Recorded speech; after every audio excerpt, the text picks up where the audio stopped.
Okay. Um, my humble pranams and lotus feet of our beloved Bhagavan. Thank you so much, dear brothers and sisters, for being here today. Thank you, Bhagavan, for giving us this opportunity to meet in this way, to share our thoughts, our ideas, and through these ideas and thoughts and beliefs that are sustainable and uplifting in our spiritual journey. Hopefully, in the near future, we will eventually reach our goal, which of course is coming back to the Namavalli of discussion today, which is Om Shri Sai Chitravadi Tataputtaparthi Viharini Namaha. Salutations to Sri Sai, who dwells in Puttaparthi on the banks of Chitravadi. And so the topic of presentation today will be transforming the heart into Prasanthi Nilayam. And we will be delving deep into the deeper meaning of um, Chitravadi, the deeper meaning of Puttaparthi, and what are some ways we can uplift ourselves and understand the intricacies or the deeper significance of both the words Puttaparthi and also Chitravadi. For some, Puttaparthi, or for many of us actually, uh, Puttaparthi is a geographical location. Of course, we're not denying the fact that Puttaparthi is a geographical location. And Chitravadi is a river. And we are not also denying the fact that it's a river. But what are the inner significance of both of these places? And how can we transform our hearts and transform our minds, transform our hearts into Prashant Nilayam, and transform our minds to the river Chitravati? And that will be the mainstay of today's presentation. Now, as usual, I would like to invite anyone from group 2 to volunteer to help us read out the passage, if that's okay. Anyone from group 2? Yeah, Saram brother, I'm here. Saira, my savior. Yeah. Okay, shall I start? Yes, of course, sister. Please, please. Okay. Just as Ayodhya on the banks of the Sarayu was chosen by Sri Rama, and Vrindavan on the banks of the Yamuna was chosen by Sri Krishna, the village of Puttaparthi on the banks of the Chitravati was chosen by Bhagavan Sri Satya Sai Baba as the site of his divine birth, life, and mission. Puttaparthi was sanctified by his divine presence for 85 years, and the sacred sands of the Chitravati were the site of many of the young Satyasai's astonishing miracles. Long ago, as the result of a curse, ant hills, Valmika, began to spread through the village of Gollapalli. The town's name was changed to Valmikipuram, anthill town, or Puttavardhini, many anthills, which became known over time as Puttaparthi. This same Puttaparthi has long been associated with divinity. Satya Sai Baba revealed to his early devotees that the avatar Narayana Rishi had meditated on the site of the Gopala Swami temple in Puttaparthi, and that Valmiki, the author of the Ramayana, had also meditated in Puttaparthi.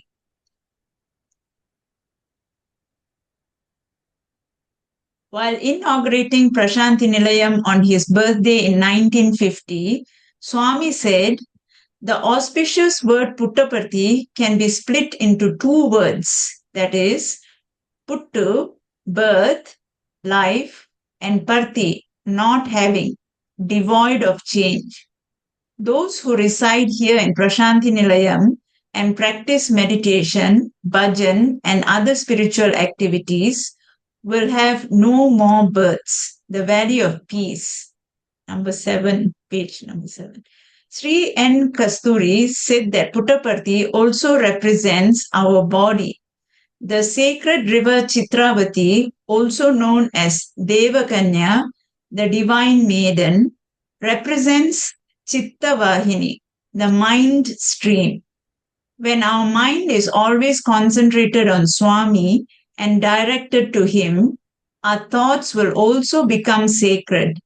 Then, as Bhagwan Baba has said, our hearts will become a Prasanthi Nilayam where Swami resides. Each one of you must make your own heart a Prasanthi Nilayam. Transformation must begin from this very moment. Analyze your words, deeds, and thoughts and get rid of the evil ones that harm you and others.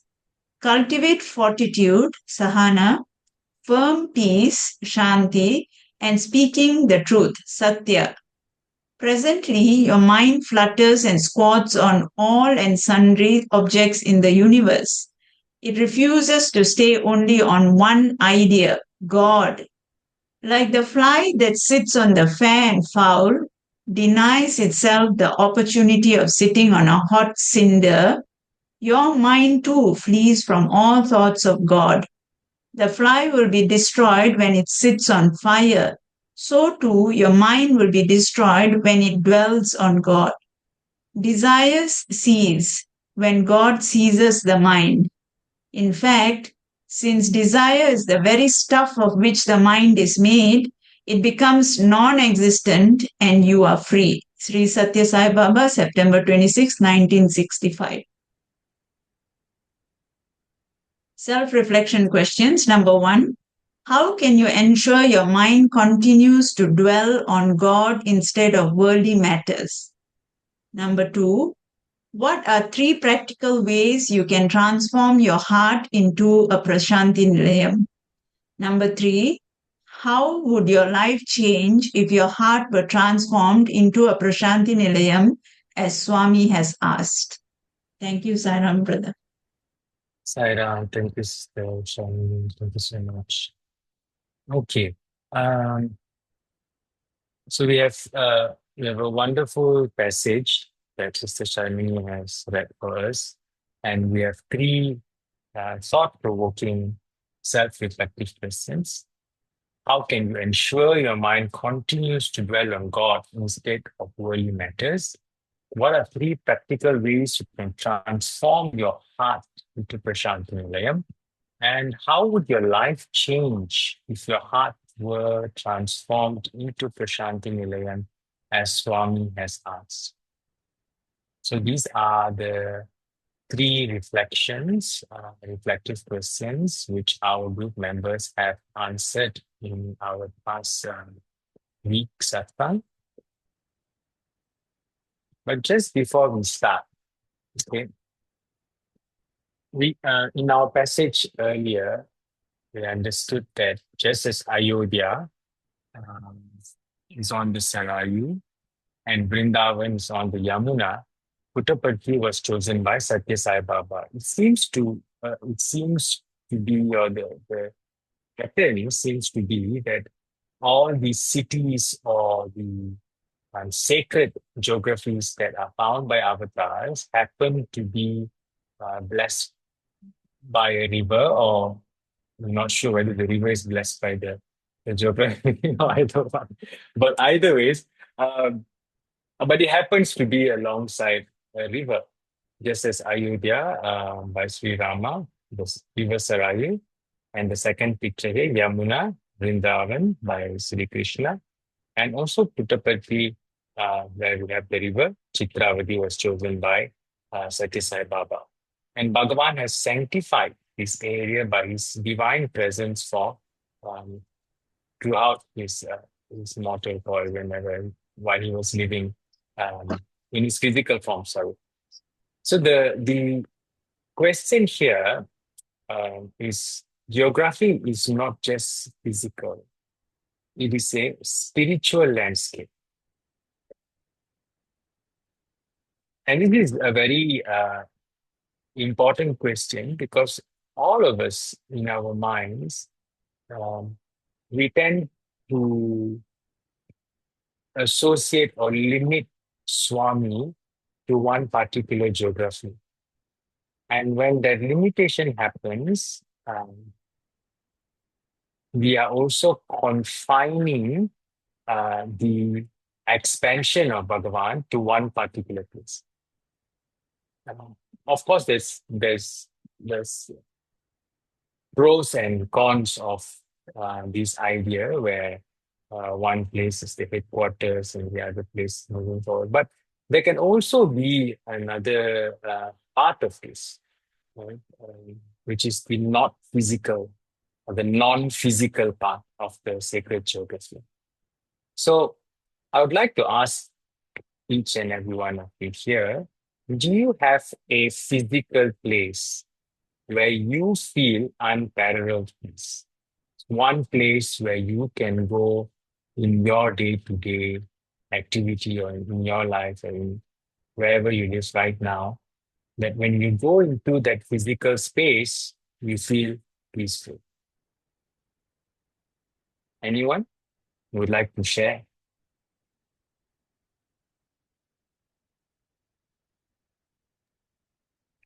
I think the Sai centers, our city where Yeah, we regularly go, we yeah, feel it's very peaceful and calm. And I mean, it's not that uh, because of the we are doing it bhajan or some studies, rituals or something like that. But it's the thing is that it's the calmness of that place. It pulls. And I have seen here with so many outsiders, they come to our center. They come around 10, 11 when nobody's there. They'll sit and meditate and go.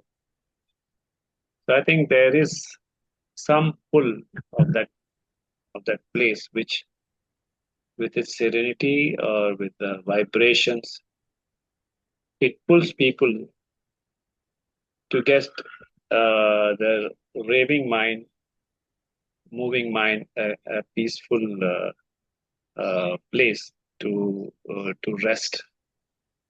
So I think this way I feel that Puttaparthi is no doubt is very powerful. But we feel that in every city, in every country, continent, also a city, there should be a place, temples, famous temples or something like that, churches and mosques where devotees must be finding a peace. That's what I feel, Sarah. mm. Sairam, thank you very much. Yes, we Aram. can all agree. Yes, Sairam. Yeah, for me it'll be Puttaparthi. I mean it's Mm, very peaceful in the Mandir. But if I can't go there, another place would be the temple, certain temples. mm, Especially if it's the temple is on top of the hill or nearby the nature, nearby the trees and all that in the forest. It's quite peaceful in there. And also the meditation centers. What I realize is like mostly in Sai, our centers, uh, the energy is there, but it goes off after when we start talking to each other in the center. So that real peacefulness. I remember Sai Niwas last time.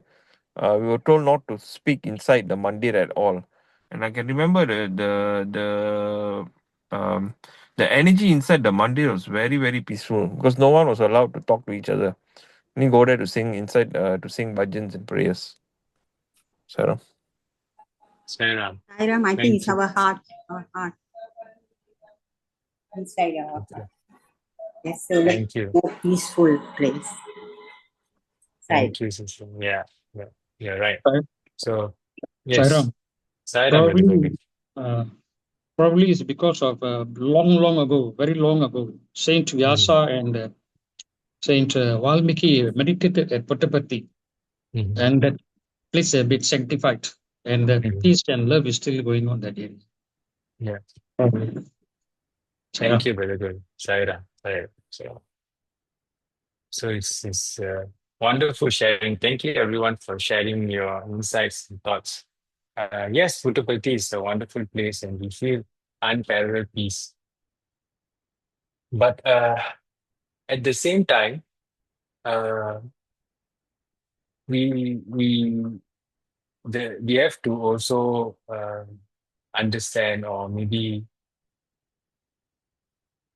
take into awareness that the peace that we experience, is that the peace of the mind, uh, or is it the peace of your being?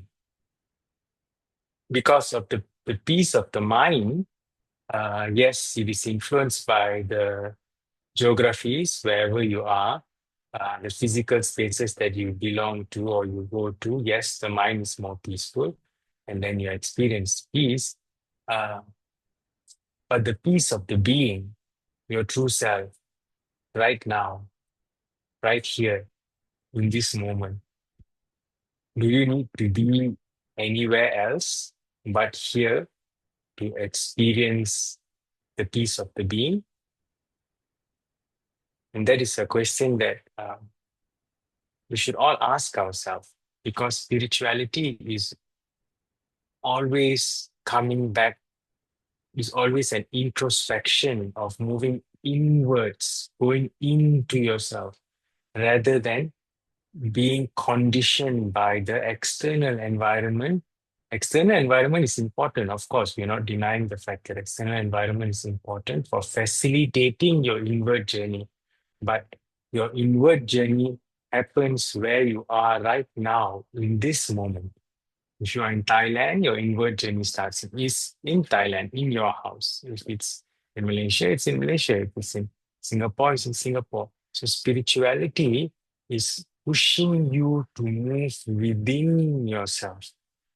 And whenever you notice that you are moving externally without an inward movement, then it should already start to alert you. Whether am I moving in the right direction? Why am I finding peace externally but not within myself, within my being? So every time when we sit for meditation, uh, of course, different places get, like what Brother Dinesh, Brother Manoj, Brother Govin, everyone mentioned that, sometimes you can get into deeper states of peace, deeper states of meditation at certain sacred spaces.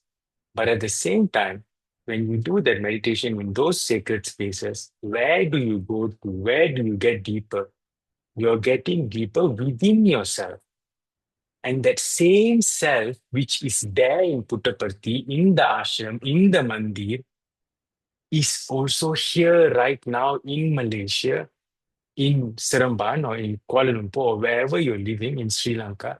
It is here with you right now. And why do we wait to go to a certain sacred geographical location to delve deeper within ourselves? Why can't we do that right now during our morning prayers, during our sadhana? And this is something that we will explore during our session today. So thank you everyone. Here's a video clip on this brother sharing on why should you come to Prasanthi Nilayam, his own understanding. So we have heard from many of you. Let's listen to him. I had visited Prasanthi a few times, but never every so often. It was until I had my first son when that's when the moment came when I realized. So I was very exhausted one day from office, came back home, and when I held my son in my hand, there's this moment when it felt like there's just so much joy, right? Like that the whole worries of the day and everything had sort of disappeared when I saw my son, and it was like, okay, I'm relaxed. It's a very different feeling. But out of nowhere, this thought came to say, wouldn't Swami feel the same when he sees me in Prasanthi Nilayam? Wow. That feeling, that moment. The next day, I'm arranging my tickets to say when can I go to Prasanthi, for the feeling that Swami gets to be able to see me, to say, hey, this boy is good. He's doing what he's doing, and he's come home to see me. Okay. So, anyone would like to share their insights into this? What do Saira, you all think? Sairam, sister. recently I went to Swami's 100th birthday. Actually, Yeah, I didn't plan. A friend of mine yeah, took me. yeah, She's a classmate. And I thought it would be crowded, and I didn't plan actually because I thought of going in December. But she dragged me to Puttaparthi, and it was really nice. We didn't feel the crowd. We didn't feel anything. It was very nice. It was very peaceful. It's nice feeling, that vibration, That climate, especially, I noticed, was miracle because yeah, the whole place was like air conditioned. We didn't use yeah, the fan at all in the rooms and all. yeah, yeah, Everything was fine except the lunch, dinner place. It was there was two. Other than yeah, that, I don't know how they have organized it very well, so that we yeah, didn't feel it. That's really fun. Those Swamis everywhere, all over the world, but his birthplace, if you visit, there's really something special. I noticed. Saira. One must Sai. really visit Prasanthi. Yeah, Saira. yeah, Sai. Sai. Thank you, sister. Thank you. Anyone else would like to share what do you think about this video? What do you think is the significance of visiting Prasanthi Nilayam? Do you feel like when you visit Prasanthi Nilayam, it's Swami's way of welcoming you? I think Or to what me is nowadays, yeah, Yes, the yes. rush is so much yeah, that But we didn't really feel. you're running from one place to another, mm, standing in a queue. There's no time for you to, get the peace of mind there with so much of hustle and bustle. yeah, No, it was not like that at all. It was not at all like that. We really relaxed. We really meditated. We did everything. Chitravadi was really nice. And they showed that movie, Anand Swami's. It was, no, I also thought like that, but it wasn't at all like that. yeah, I just can't explain how it was. So peaceful, so nice. I had the vibrance still with me. That peace, that something yeah, was there, really. It was really nice, yeah. nice experience. Thank you, Sister. Thank Thank you. Yeah, Veda Manoj, you were saying? No, see, Prasanthi Nilayam it's Swami's place. Yeah, But what happens is that when it's quieter time, there's no festival or something, yeah, you can really meditate, spend whatever time you have, 3 4 days to get in touch.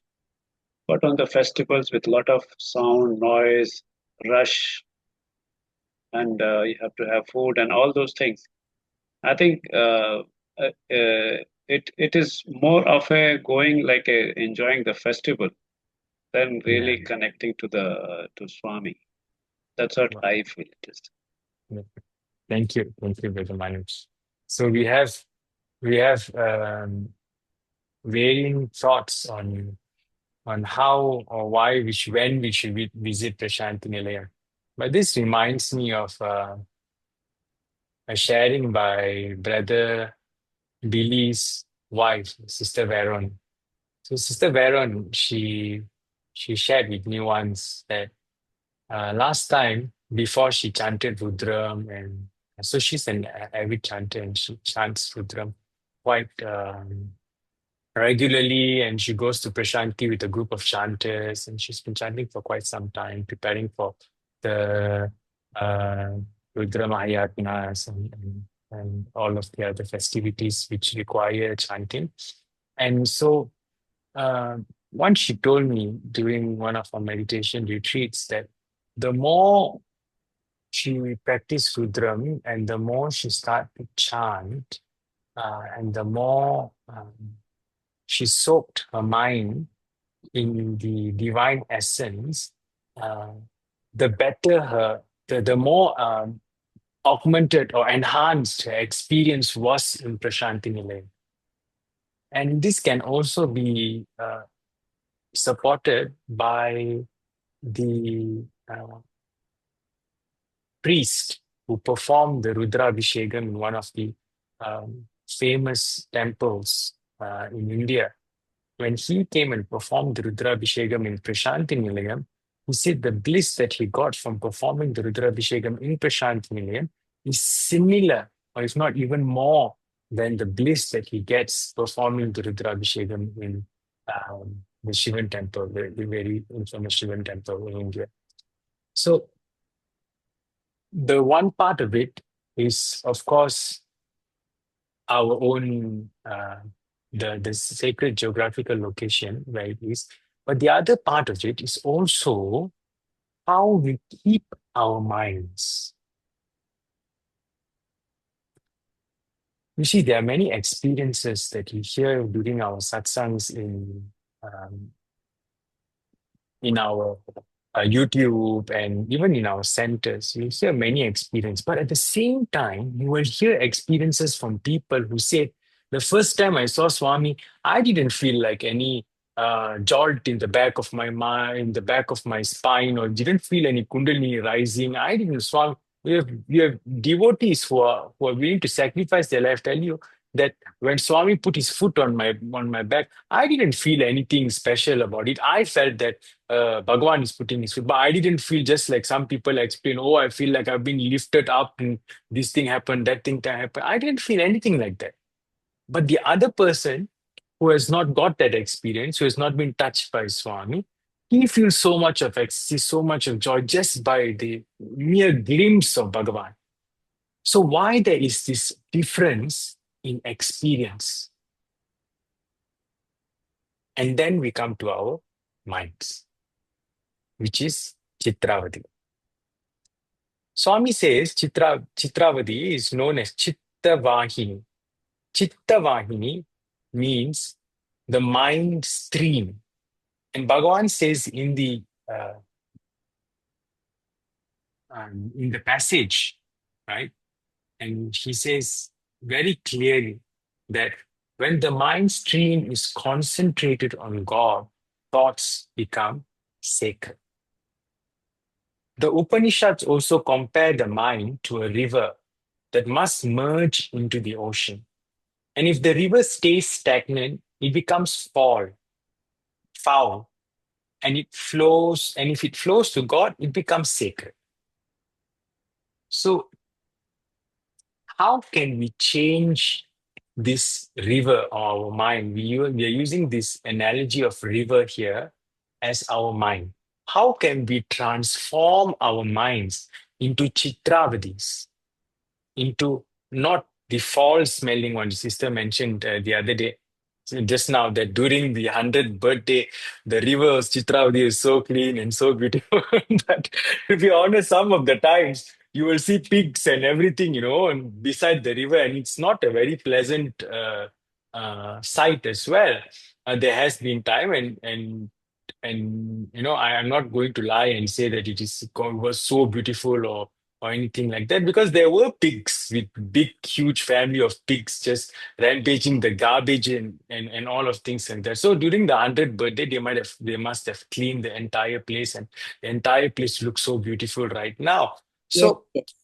yeah, so how can we change, just like they changed the landscape of Chitravati for Swami's 100th birthday, from the fall smelling to uh, the flow to God, the more purified version, or the more serene looking Chitravati. How can we change our minds for Swami's 100th birthday?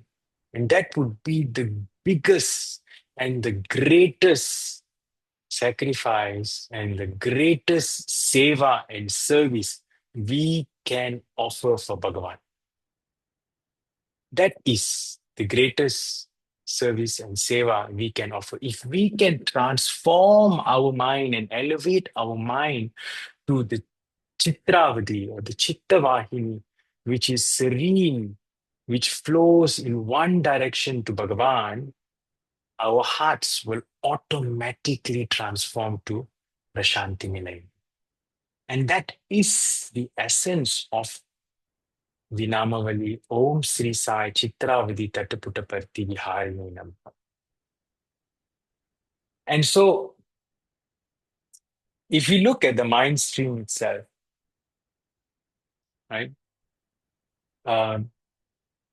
there can be many debris that we have in our own minds. And Swami has mentioned in Dharmavahini that character is the most precious gift. Even in Premavahini, if I'm not mistaken, in chapter 2, if I'm not mistaken, 2 or 3, he mentioned very clearly that character is divine. And he mentions and he even brings out famous sages like Swami Vivekananda, Mahatma Gandhi, all the rishis and all that. He says they are all remembered until today because of their characters, not because of their spiritual, their spiritual, what they have achieved in their spiritual endeavors, but their characters are the ones which bind their devotees to them. And so similarly, our characters are defined by our minds.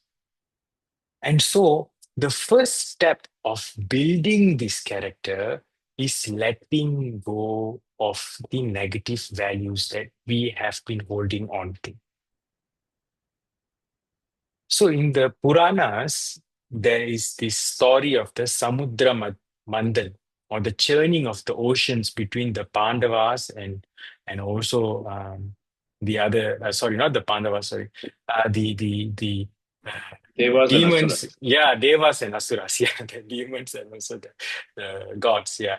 So they were churning the ocean, and from that ocean, right, born the nectar of wisdom, or the jnana which came. And also alongside the halahala poison appeared. So the halahala poison needed to come out first. And Lord Shiva needed to take in that halahala poison first in order to achieve the wisdom or the nectar which came, or the amrit which came later on. So similarly, dear brothers and sisters, we must also be willing to face and release our mental poison at first.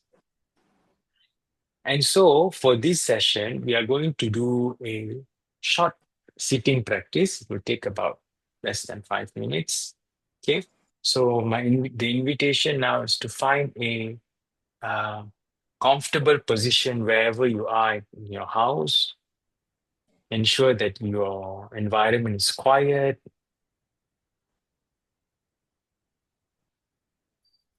If you are somewhere noisy or there's people around you, just for 5 minutes, just stand up and just go and sit in a different room where you're quiet, where it's quiet, and you can just like really tune into this experience. Okay, let's start.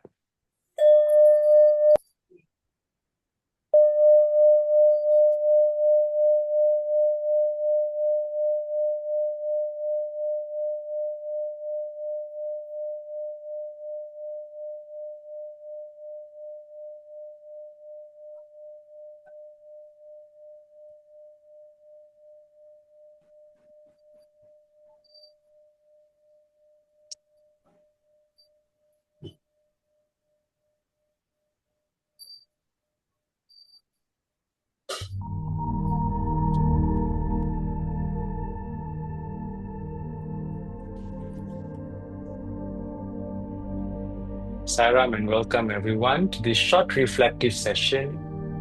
The invitation now is to find a comfortable posture wherever you are.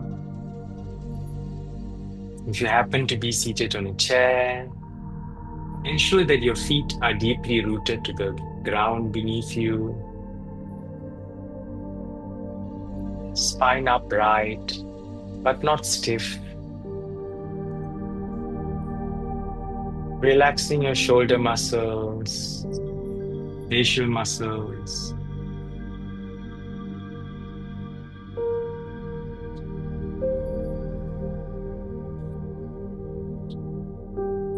And when it feels right, the invitation is to close your eyes and bring your attention inwards to the natural flow of the breath.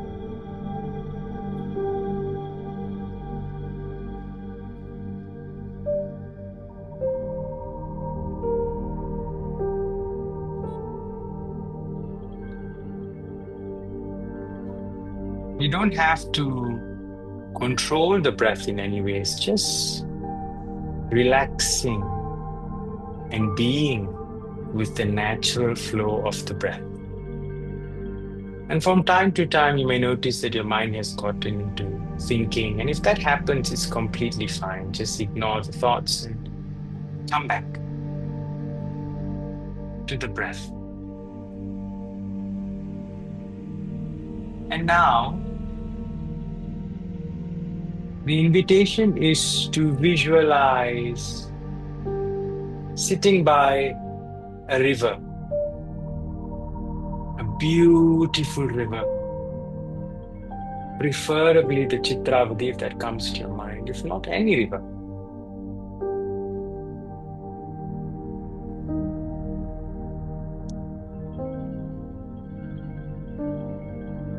You can observe the beautiful river flowing in front of you, the lush greeneries around,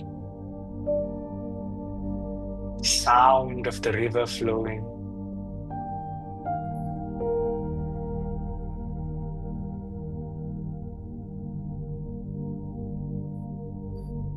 And now, bring out in your mind one recurring unhelpful thought or habit that you would like to surrender or release into this river. Bring out in your mind, think of one unhelpful thought or habit that you would like to surrender to this river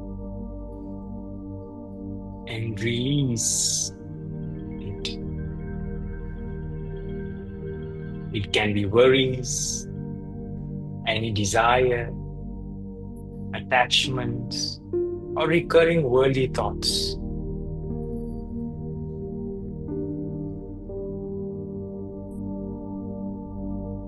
Not getting caught up in thinking, but just whatever comes and feels right. This is the right time to let go into the river.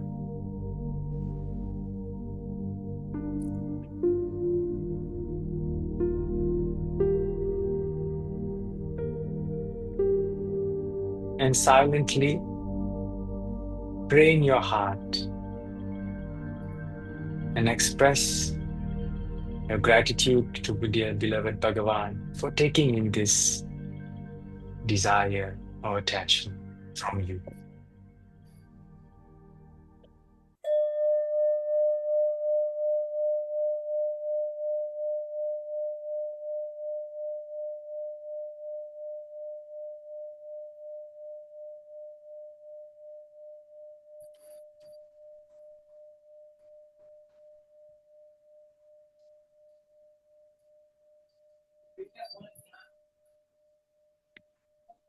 Now, gently wiggling your toes and fingers.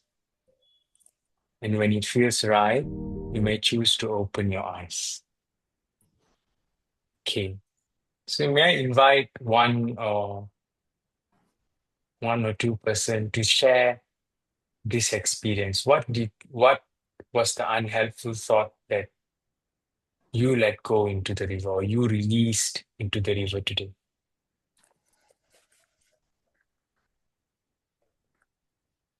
Attachment. Yeah. I release attachment. Yeah. Thank you, sister. Thank you.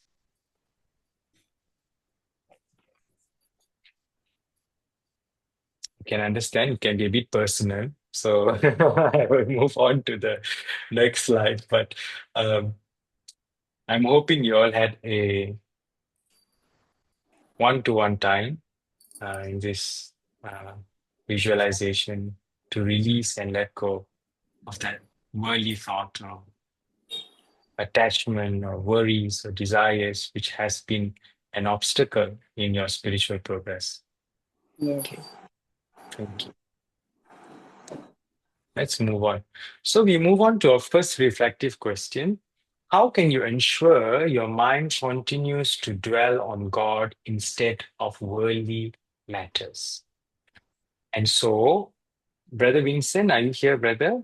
Would you like to explain your answers to question number one?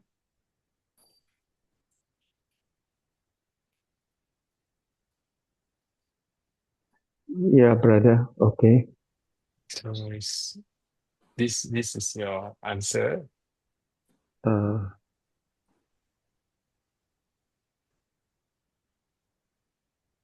yeah, what I say was that currently I find I still manage it only 5% of the time, thinking of God, of all the time available. Yeah.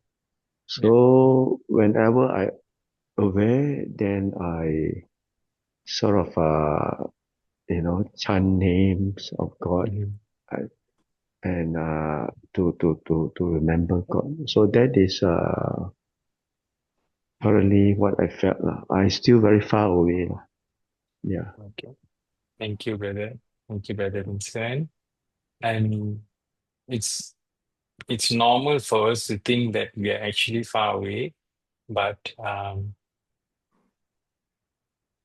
sometimes we're thinking from, the question is far away from what, right? Far away from what? Is there a measuring bench for us to know where, far away from where? If we are racing, then we know that we are far away from reaching the finishing line. But are we in a race? We are not in a race. And so sometimes we feel or we get trapped in the mind illusion of creating this time-based spirituality where you need to rush and reach somewhere. If anything needs to happen, it will happen, and it will happen now. And the only way to break that cycle is for you to be more and more grounded in the present moment experience and more being constantly integrated with Bhagavan's presence. And that itself will give you the security, give not you, your mind, the security and remove all the doubts uh, of reaching somewhere. If there's one place you need to reach or you want to reach, the place is here and right now, in this very moment, wherever you are, Brother Vincent. That's the only place you need to reach. You don't need to reach any other place. And if you can be just fully immersed in your present experience, that itself, I think, is not 5%, but 95% of the time you're already in Swami's presence. Thank you, Brother Vincent. Sister Geeta, are you here? Yes, I am. Yeah. Would you like to read out your answers? So you say by practicing human values. So by practicing human values, you continue to dwell on God instead of worldly Yes, that's right. matters. Yes. I think I'm more, my rapport with the human values, teaching human values is very, very, it's very, very close, very tight. So my communication is to God is through this SSC and the Rose program. Yeah. Yeah, because I've learned so much through there. And in fact, maybe that is how I will proceed on my journey to the spiritual path. Mm. The Thank journey on you. the spiritual path. Mhm. Yeah. It's the best I feel for me because I believe that something that is hands-on works for me. I'm doing it, Yeah. I'm immersed in it. So when I'm immersed in it, I know that I have, I'm able to feel God's presence, and I'm always, that I'm always plugged in to the divine in that way. Okay. Thank you so much, Sister Geeta. Thank you for sharing. So, Sister Shanti also mentioned about her daily sadhana and namasmarana and also puja. Sister Shanta mentioned about namasmarana, kriyas, and also meditation that she practices. And Brother Haridev, he mentioned about bhajans and study circles. So these are ways how some of our group members keep their mind focused on God. One thing that we can, of course, one way that we can dwell on God is Swami has said in Dhyana Vahini that meditation is just not sitting in one place and being still. It's the constant dwelling of the mind on its source. Source, not SOURCE, the source, which is also the source, SAUC. But the source of the mind is the source, anyways. But anyway, so the really tuning to from where the origin of mind, by inquiring into the nature of the mind itself, by understanding that you are not the mind, but you are the awareness in which the mind appears and disappears. Just as you're watching a movie in the cinema, the mind is playing a movie in the awareness, and so is the entire cosmos, playing a movie for you to enjoy, but you remain the witness. You are in which the movie appears and disappears. And that is something that is the mantra that we should always uh, repeat in our mind. I am, not this, niti, niti, niti, niti. So, and also, this reminds me of King Parikshit. He only had 7 days to live, and he ensured his mind dwelt only on the Lord's glory. He only learned Srimad Bhagavatam.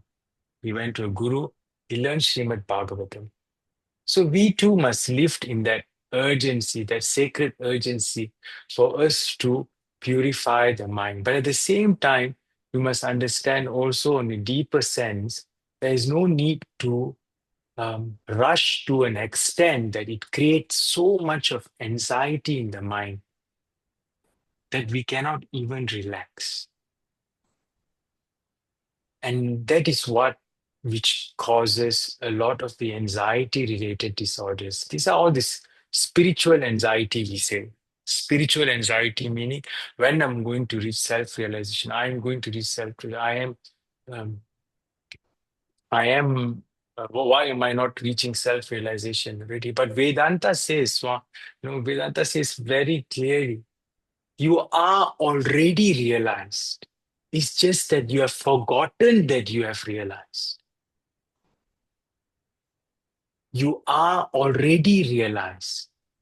You have just forgotten that you are realized. You are that. Tattvamasi. Thou art that. You are that already. So what is that more? Why there is need to be seeking outside for that realization? If you want to understand or feel the bliss of realization, be in the present moment. Sit with yourself. Learn yourself. Observe yourself. And by doing that, it's the only way you realize yourself. And so, dear brothers and sisters, the mind is like a fly. And Swami gave the analogy of the fly in the passage. So the mind is like a fly. It loves foul things, foul smells, but fears the fire. But when the fly sits on the fire, it is destroyed and becomes one with the heat. So similarly, the Jnana Agni, or the wisdom of the fire or knowledge mentioned in the Bhagavad Gita, once the fly of the ego is offered into this fire, as you can see here in the second picture, So the cinder, hot cinder is like a coal, like a charcoal, like the barbecue near charcoal, some of it not extremely hot, but this is a hot cinder. So the fly is like the mind. In the first picture, you see that the mind wants to sit on money, wants to sit on all the iPads and the Game Boys and the food and all the desires that we have in the world. The mind wants that because that is what the mind needs to survive in this world. The mind is afraid of the second picture, the hot cinder or the hot coal. But if it goes there, if it lands there, even momentarily, it will perish. It will cease to exist. It will be destroyed. So Swami says that the mind needs to move from the first picture, the desires, to the second picture, which is God. The more we tune our mind to God, the more we are constantly integrated, or CIA, constant integrated awareness with Bhagavan, the higher the chances of our mind being destroyed. And this reminds me also of the story of the gopis, right? The gopis during Krishna's time, where the gopis could have dealt with their chores, they did so many things, but throughout their entire life, their minds were only singly focused on Lord Krishna. And so similarly, dear brothers and sisters, let us all use this life, this precious life that we have all got, to benefit our spiritual growth by focusing our thoughts, words, and deeds, the Trikarna Shuddhi. Make it all aligned like a single arrow hitting the jackpot, which is Swami.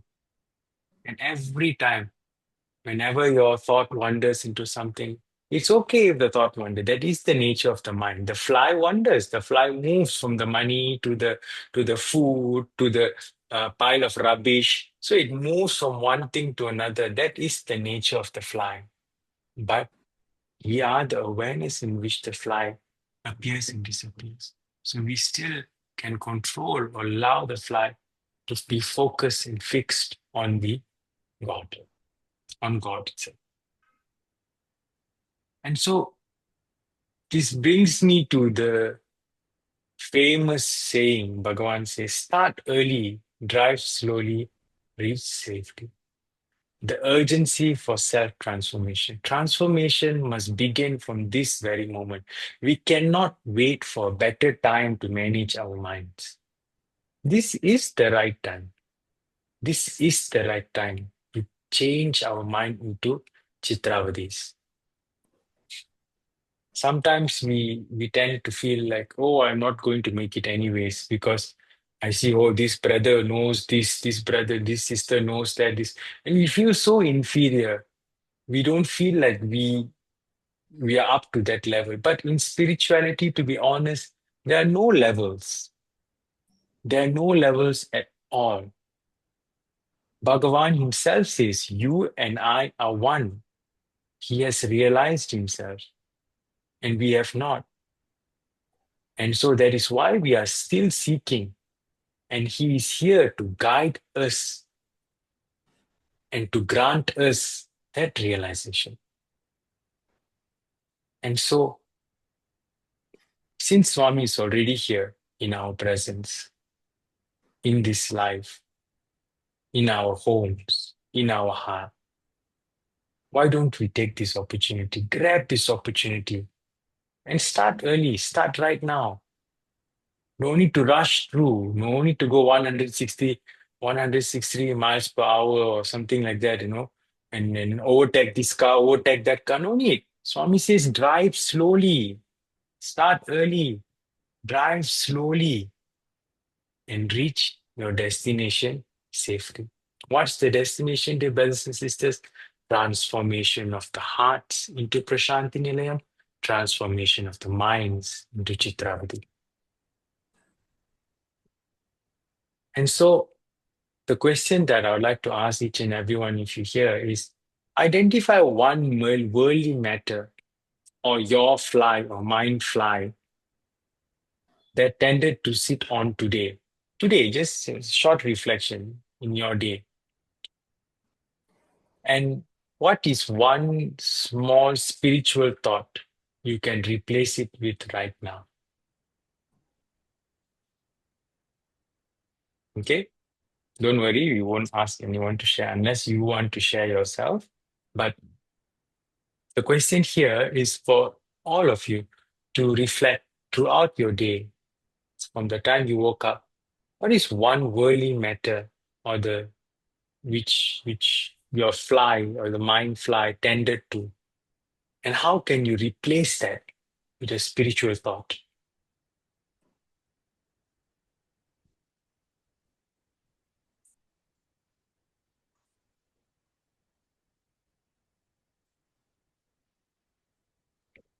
Okay, Brother, anyone wants to? Brother Yes, Sabitan. yes, yes, Brother Winston. Yeah, I think technically correct is that whatever worldly thoughts that comes to the mind, Mhm. supposedly we have to totally surrender to God as if we are only the instrument. Yeah, And then we tend not to worry, do the best we can, and yeah, leave everything to Swami. yeah, Technically, I think this is very satisfying. I read somewhere and I heard so many times, and I feel that it's a very right thing to do. yeah. But frankly speaking, uh, to do it So itself, very difficult.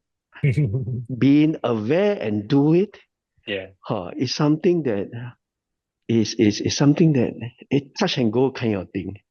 yeah, correct. Touch and go in the sense that, oh, we are so carried away and we totally detach ourselves so far Mhm. away. And suddenly, when the time we aware, huh, probably 95% of the time is gone. That is what I experience. I'm very Yeah. frank. I think my mind is such that I know there is still a lot I need to do. Back to you, brother. Thank you. Thank you so much, Brother Vincent. Yes, of course. So once we identify this worldly matter and we're replacing with a spiritual thought, of course we are surrendering that thought. We are surrendering that the worldly matter to Bhagavan and letting him take care of it. So similarly, as the meditative practice that we did earlier during our satsang, where we surrendered our worldly thoughts, what was one of the recurring patterns that we have that we would like to surrender to Swami? This is so beautiful, this surrendering of thought, whether we had the Sai Magic Sai Magic Way is a program for meditation for children. It stands for Mindful Awareness of Growing Inner Calm, and this is a program that has been widely spread amongst all the Sai centers in Malaysia. And we have successfully conducted about 30 to 40 programs, individual programs in individual centers. And every year we compile or we select, we handpick the best of the best students, okay? EHV students, best of them who are keen for meditation, keen, their minds are ripe enough to take in meditation. We select them, handpick them, and we gather them in a retreat. And we have this retreat in a nature-inspired place where we have our trainers, our meditation trainers there to facilitate the entire retreat. It's a 2 day, 2 nights, 3 day retreat.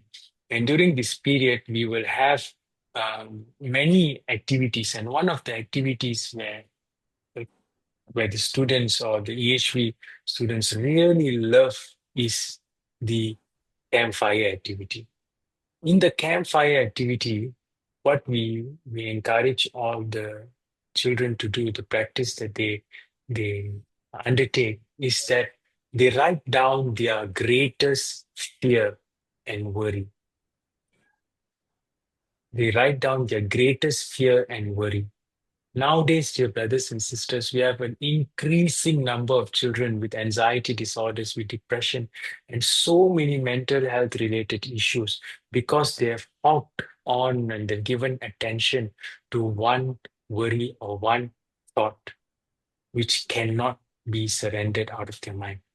And during this practice, we ask them to write down the most distressing worldly thought that they want to give and they want to sacrifice to Agni or the fire. And you won't believe it, dear brothers and sisters. Students cried. They cried because they've been holding on to that worry for a very long time. And one thing that they have that even we as adults don't have right now, even in the satsang, is the courage to share their innermost thought. When we ask them to share their thoughts, their worries in a large group, those teenagers, the EHV students, they with full courage and trust amongst the Sai family and the Sai brothers and sisters, they shared their innermost desires. They shared their worldly worries.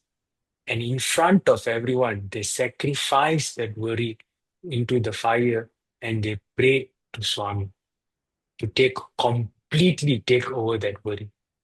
And most of them, if not all of them, had a blissful experience after that. So similarly, dear brothers and sisters, we should also learn how to let go. It's easier for a child to let go because their minds have only learned for only a few years to believe that particular ideology or that thought or the belief.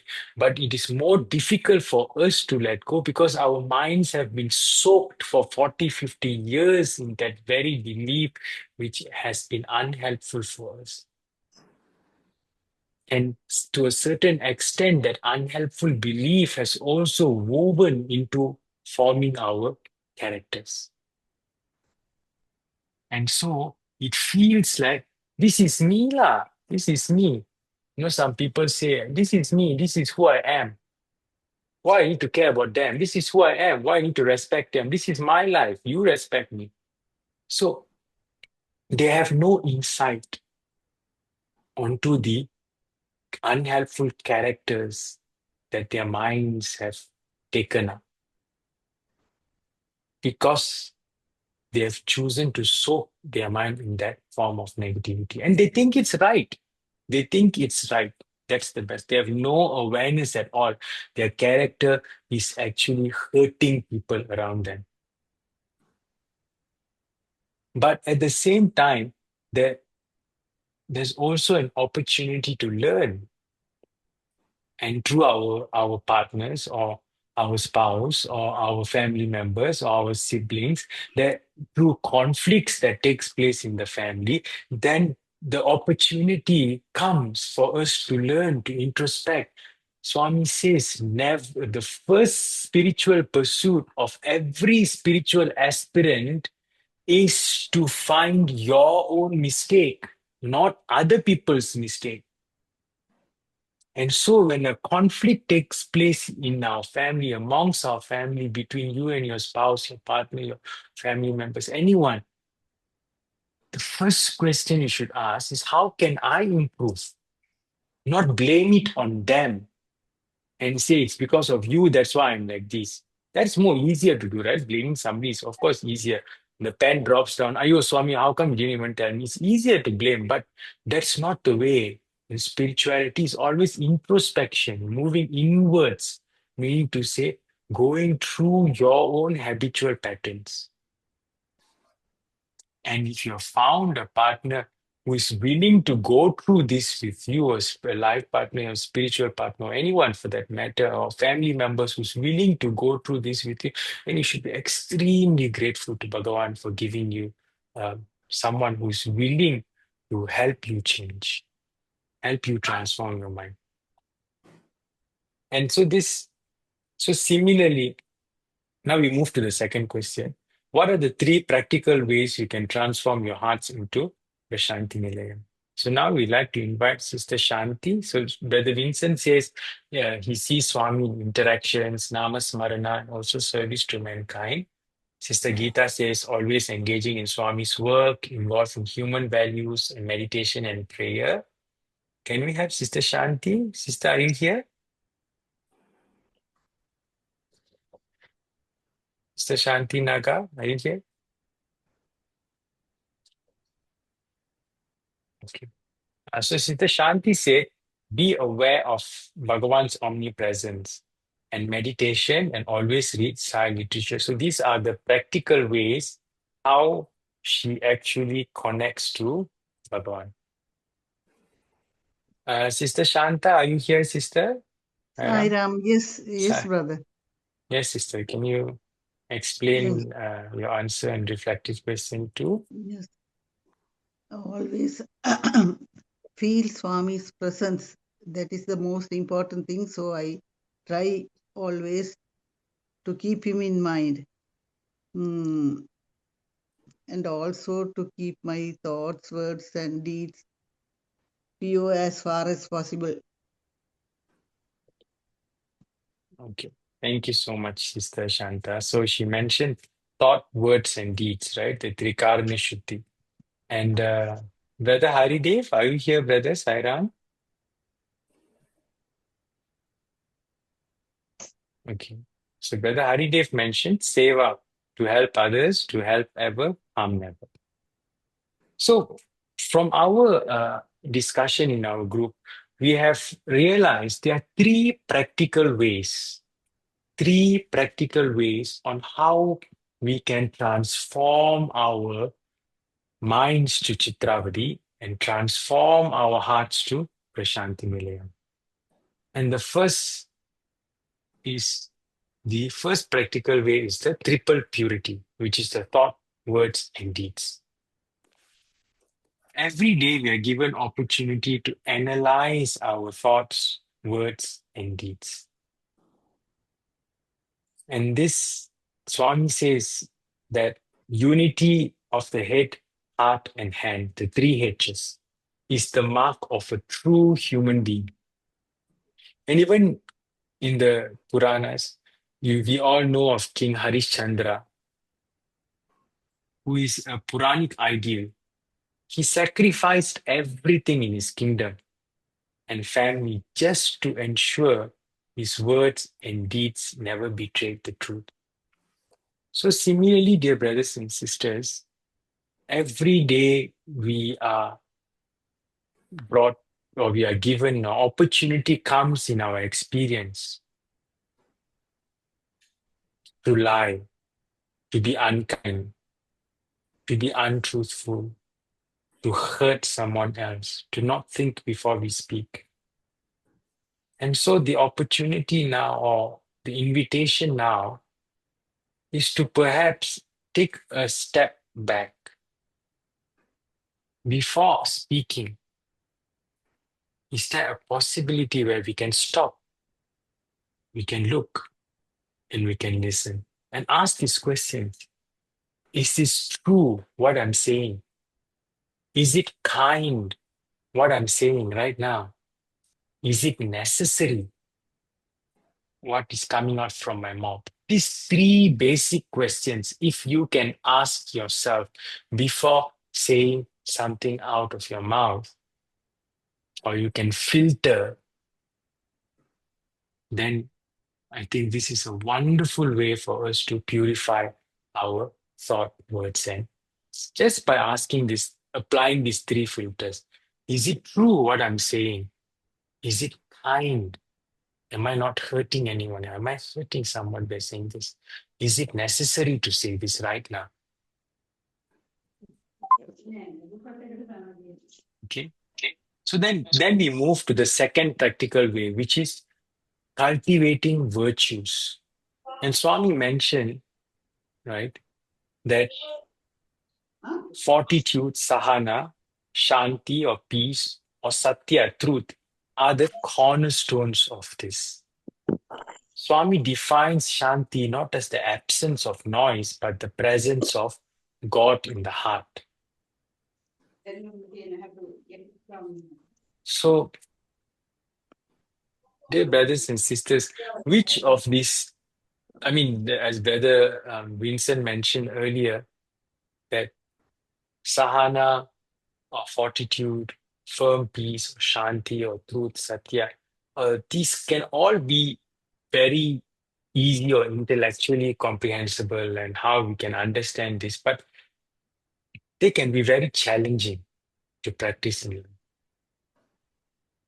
So now we'd like to ask all our satsang members, which of these three sacred tombs that you see here is difficult to practice? Fortitude, shanti, or truth, satya? Anyone? Satya. Satya. Why is that?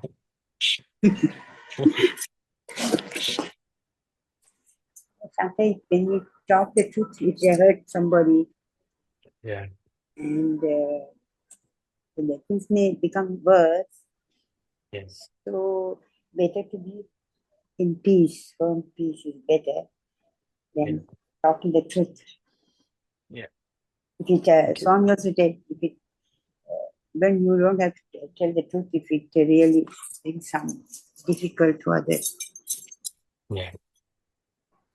Thank you, sister. Anyone else? But nothing is permanent. So everything is also, everything will pass. This is going to be the everything will pass. It will go.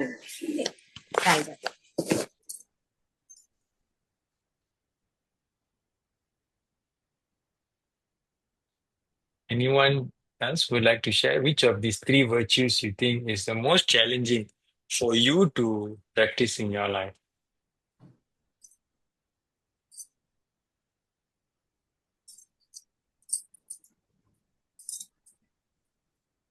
If you look at King Ambarisha's story in the Puranas, we know that even when sage Durvasa threatened him with a demon, right? And Ambarisha still stayed in silence, in Shanti and Sahana, because he really trusted that the Lord's protection will eventually come.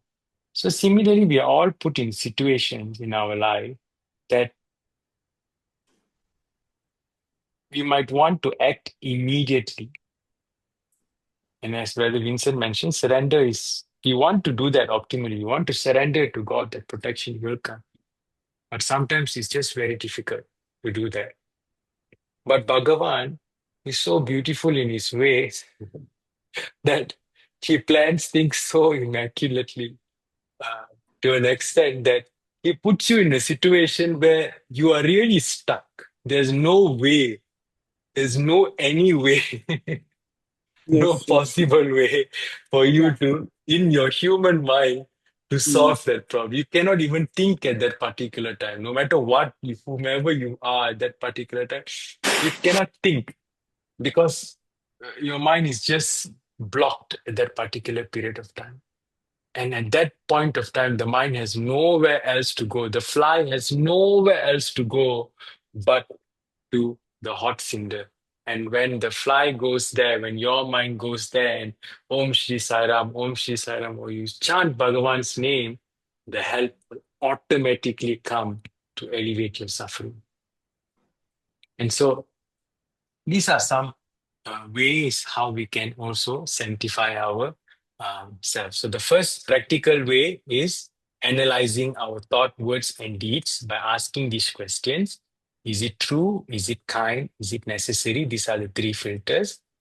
Number two is by cultivating virtues such as fortitude, sahana, firm peace, shanti, and also truth, which is satya. And so Bhagavan mentions in the passage that the transformation needs to happen from Gollapalli, Valmikipuram, from Gollapalli, just like how from the initially Prasanthi Nilayam was Puttaparthi was actually Gollapalli, then became Valmikipuram, and then eventually became Puttaparthi. Similarly, our minds also can transform to Puttaparthi from Gollapalli to Valmikipuram to Puttaparthi, and eventually Prasanthi Nilayam, our hearts can also transform to Prasanthi Nilayam if we are willing to let go of our unhelpful traits. And so we move to the final practical way, okay, which is consistent sadhana, or consistent spiritual practice. In our organization, bhajan and meditation, the bhajan, meditation, and seva, I would say, are the main cleaning agents or the detergents that we use. The detergents that we use to cleanse our mind. Swami has, in multiple speeches, in discourses, has mentioned that our minds are like the handkerchief. He uses the handkerchief. And he says, this handkerchief is dirty. It's no longer white. Give me the handkerchief. And I will wash these handkerchiefs for you. I will make these handkerchiefs white for you. And so, by going to bhajans, we often think that being in the organization is the organization needs me. No, the organization doesn't need you. If you drop dead tomorrow, the organization will still go on. You have to face the fact, no matter who you are in the organization, if you drop dead tomorrow physically, the organization will continue. It will go on because that is Swami's will. It will happen.